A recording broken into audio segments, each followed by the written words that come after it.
The Hollywood Reporter just did an interesting article asking screenwriters if they thought AI was going to take their jobs. And they did an interesting experiment where they plugged in a couple ideas into AI and had AI generate a log line. And the log line, you need a good log line. The log line sells the project. The log line tells the writer what the movie or TV show is about. If you don't have a good log line, you're not going to have a good movie. So they didn't ask ChatGPT to write the movie, just come up with a decent log line. And I believe they failed terribly.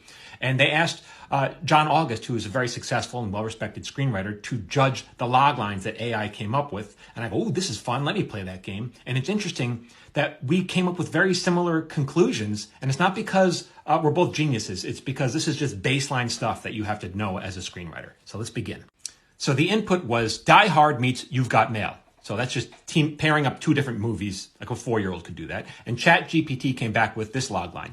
When a group of terrorists take over a high-end Manhattan department store on Christmas Eve, a scrappy small business owner must team up with a tough cop to take them down and save the day, all while trading banter and flirting over email. So this isn't good. This is just a bad version of Die Hard. It's the same movie, but a lot worse. They just changed high-rise to high-end Manhattan department store. And then they made a small business owner. I guess they took that from You've Got Mail. But what does small business owner have to do with the high-rise?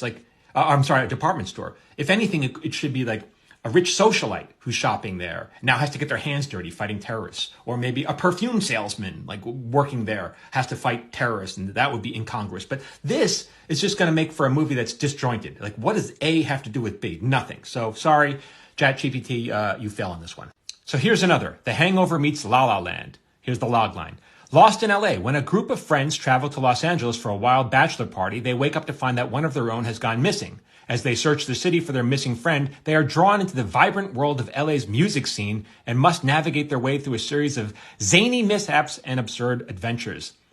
Again, this is just The Hangover, only set in Los Angeles. And this last line is BS. You know, their way through a series of zany mishaps and absurd adventures. Like, talk about fluff. That's meaningless. That wouldn't help the writer at all. Oh, it's going to be zany. It's going to be, what? Okay, give me an example, man. So this is the second sentence is just BS. So you can't BS your way through a movie. Anyway, there's another one. Go check out the article. It's interesting. A lot of people, I think, are saying that they're coming for my job. Well, maybe that's the case, but I'll be long retired by the time they make this thing work. As for right now, I'm not impressed. Sorry. Maybe you want to watch that movie. I don't want to watch that movie. I'm not going to suffer through it.